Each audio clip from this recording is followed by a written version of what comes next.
My topic, I forget the title exactly, but it's learning from neighborhood and watershed level work in terms of the kinds of civic engagement that might be important for climate change. Let me start with a sort of proviso or whatever. I believe that there are a lot of forms of civic engagement, from protest and movement work and mobilization and all kinds of things that are needed. I also believe there's a lot of other kinds of forms that happen in institutions, changing cultures of corporations, market structure, et cetera, et cetera. So I believe we have to hit this problem from many different angles. But what I will talk about today, and you'll see the first of only 2 slides as kind of props, is how this can be done in a way at the place-based level, both neighborhoods, citywide, and in the case of the next slide, you'll see Puget Sound and the Puget Sound Partnership, where climate impacts are both very important, very much in the public mind, and where many people think, places like Seattle have gone the furthest, or one of the sort of most advanced cases of melding a few of these things together in terms of sustainability. I don't say that Seattle is all representative, but a kind of reverse, minor canary is what are the, the good cases that we can learn from. Quickly, just a few words. Why is civic engagement of the sort that I'm going to talk about important? And these are just 2 broad reasons. And Jenny's work mentioned it yesterday in the panel as well, at least the first one. Without community-based engagement, community-based engagement and the kinds of networks and organizations and civic capacities that can be built at the community level and then reaching outwards can be a source of great initiative, ideas, creative ideas, local knowledge, chance for melding local knowledge with scientific and professional knowledge, what one of my former undergraduates, now a professor of planning at UC Berkeley, Jason Coburn, calls street science. In other words, where it can bring together people's understanding at a local level with professional paradigms and testing, et cetera, et cetera.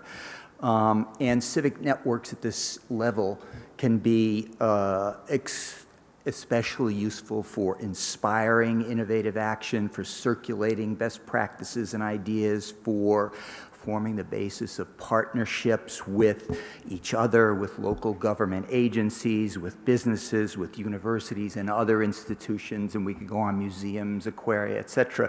Chicago Wilderness people are here, where they have, 200 organizations in the Chicago, or more, in the Chicago Wilderness.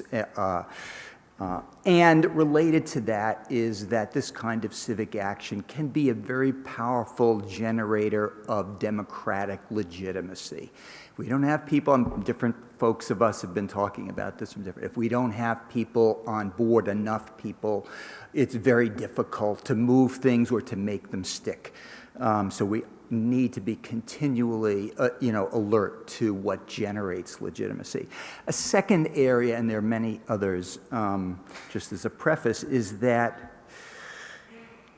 we need to, as we all know, adapt to climate change that's already baked into the system. And adaptation will impose very high costs in many different ways. Economic costs, loss of life worlds, of homes, you think of Rockaway Beach and Breezy Point, and in Hurricane Sandy. I know I went to Rockaway Beach as a teenager, like every week, and I know friends who grew up in Breezy Point. It was almost destroyed.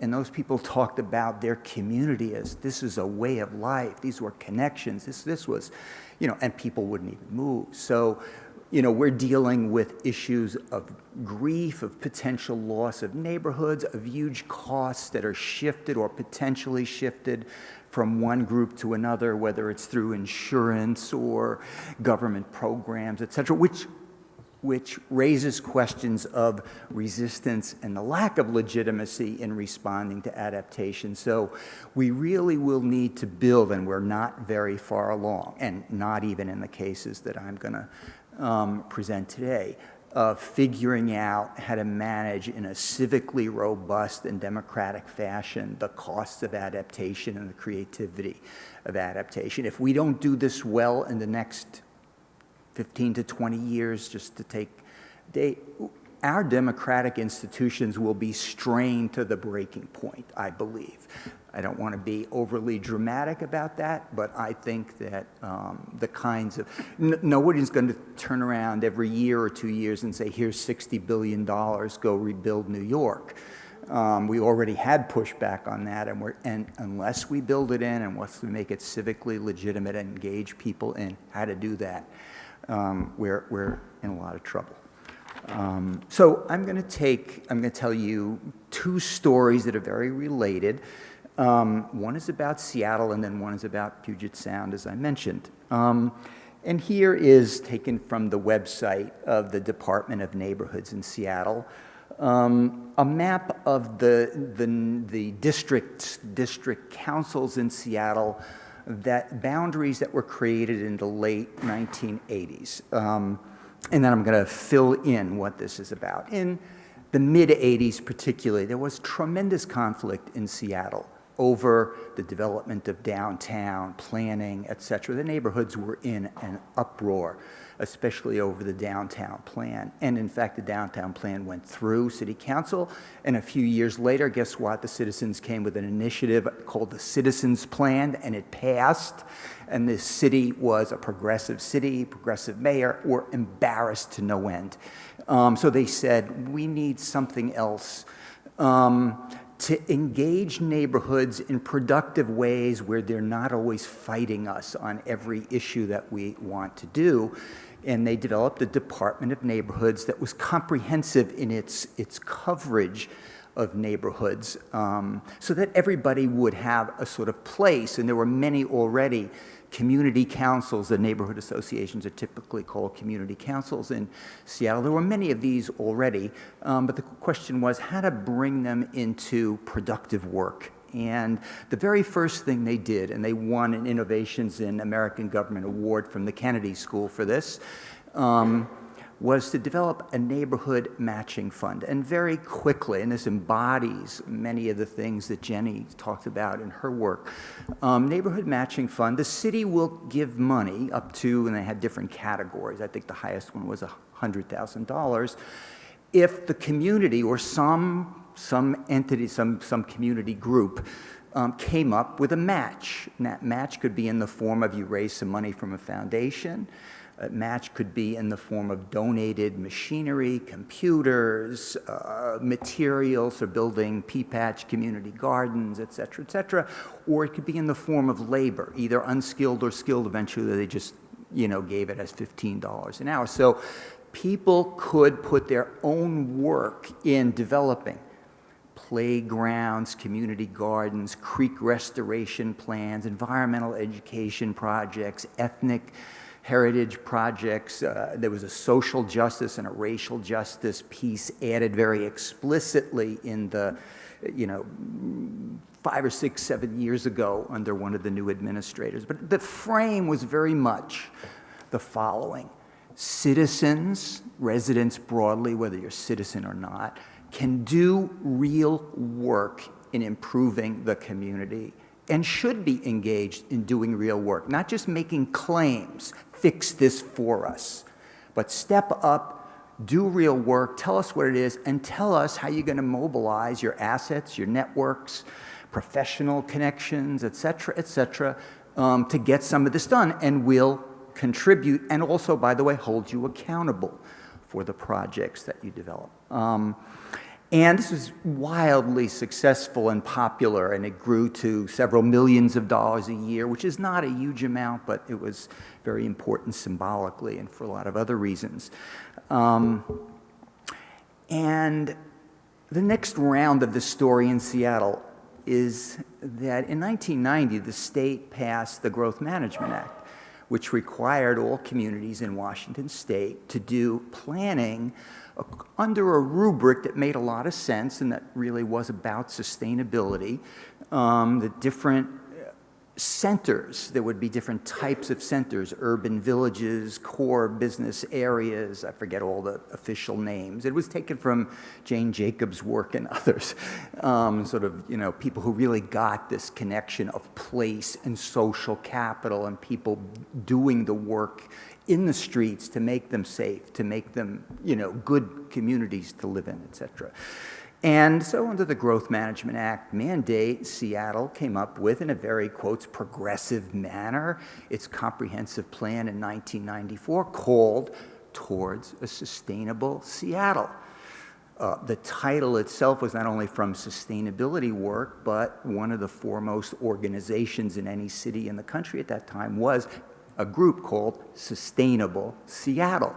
And it had indicators, which a lot of communities around the world adopted, as indicators of sustainability, and it kind of started that indicators movement. Well, guess what happened? Very progressive, lots of people were, into it. Neighborhoods went crazy, basically saying, we accept these values, but you didn't ask us to do any of the work or the planning. What's going to happen to my neighborhood? Right? Where are we going to do the development? What's the transportation scheme going to look like? How much infill building? How much affordable housing? Where's it going to be? What about us? And because the city had gone through a kind of conflictual and learning process a few years later, the head of the Department of Neighborhoods, who was a community organizer, trained by the very same organization, by the way, that Barack Obama was trained in, and who was a very contentious guy in the beginning of his organizing life, he said, okay, we're going to bring people out to the University of Washington for a day or two, and we're going to form a network of planners, public officials, neighborhood activists, and we're going to design a neighborhood planning template, if you will, that will engage communities in the following way. And I'm going way over time just on Seattle. The design they came up with was the following. They built a neighborhood planning office, they set it up, and the principles were neighborhoods, as much as possible, should be self-organizing based on relationships, and again, going back to Jenny's work, et cetera, mobilize the assets in the community. Secondly, neighborhoods need to do visioning. What do they want their communities to look like? But it had to be inclusive. You had to reach out to the people who aren't usually at your neighborhood association meeting. And if you didn't, you might not get the city's support for the plan or the money that comes with it. So they held them accountable for broadening, reaching out to minority groups that weren't at the table, refugee groups, et cetera, that weren't typically at neighborhood association meetings and the like.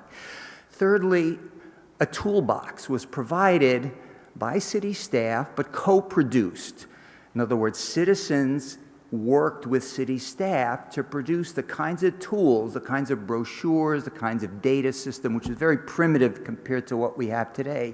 It said, okay, you want to do the work, we have some tools. You can use these tools. You'll do higher level work if you choose from among these tools. And being very, quotes, pragmatic, the toolkit is really designed to enable people to do collaborative work across agencies, neighborhoods. So the police department had a brochure for safe communities and community policing, and every agency was really challenged. And one planner said to me, the most important thing about the toolkit was not that it was so great, compared to what we could do today. It forced every agency that was going to work with the citizen groups to think like citizens. In other words, somebody in that agency has to turn around and say, okay, what do people think about? How do they think about these things, and how can they do the work? Fourth, that citizens, while having autonomy, In other words, having a lot of power to craft a plan over time, and I won't go into how they did that, in 37 different neighborhoods, that neighborhood planning units, I guess, that got involved in this. And so each one of these districts has several, neighborhood planning groups, if you will, or subunits in them, that they would do that in a way that met professional standards. If they didn't know what the professional standards for street development or width or speed bumps or environmental things or they had to work and meet one-on-one, conversational, building relationships with the people in the agencies who had the authority in those areas, and then also meet with city council and the neighborhoods committee particularly, so that there would be this iterative, deliberative, trust-building process back and forth, 5 minutes, okay, back and forth to produce something that people thought was going to have results, would be effective, that was the neighborhood's priorities, and that there was consensus, broad consensus around it, that was ranked according also to cost, what we could do, what we need to do first, but also what different things would cost. People couldn't just invent fantastic projects, which, couldn't, and there was no money, by the way, to do these projects. I'll get to that in a second. And last but not least, and this is really important, is that the project managers, there were 10 of them hired to work on this. They were city staff, they were on the city payroll, they had all the benefits of city workers, et cetera. But they were trained, again, in this same tradition as Jim Deers and Barack Obama way back, and others, and different nuances in these traditions, as relational organizers. In other words, your job is not just to facilitate a public meeting, but if you see people not agreeing or different interest groups and stakeholders splitting, your job was to be able to bring them together in one-on-ones, in coffee shops, wherever. And there was a lot of meetings, just coffee shop meetings with 2 people or 3 people, because you need to talk through what it would take. You at the planning department, you at the transportation, you at parks, you need to sit down with these people and work this stuff out if it's going to be approved and implemented. And the result was that the citizens who had rejected many of the kinds of items that were in the plan approved. I didn't bring the number with me. It's in a book that I wrote a couple of years ago. That something like $600 million in bond issues for libraries, community centers, low-income housing, et cetera, because people had met and deliberated and built trust. And so the voter coming to the voting booth said, you know what? I think they did good work and it's trustworthy. And so we're going to vote this in. Now, they were in better times now than they were then a few years later. And as a result, neighborhoods developed sustainability groups, Sustainable Ballard, Sustainable Magnolia, sustainable groups all over Puget Sound. I'm going to shift just for 2 minutes to Puget Sound. I wanted to give more.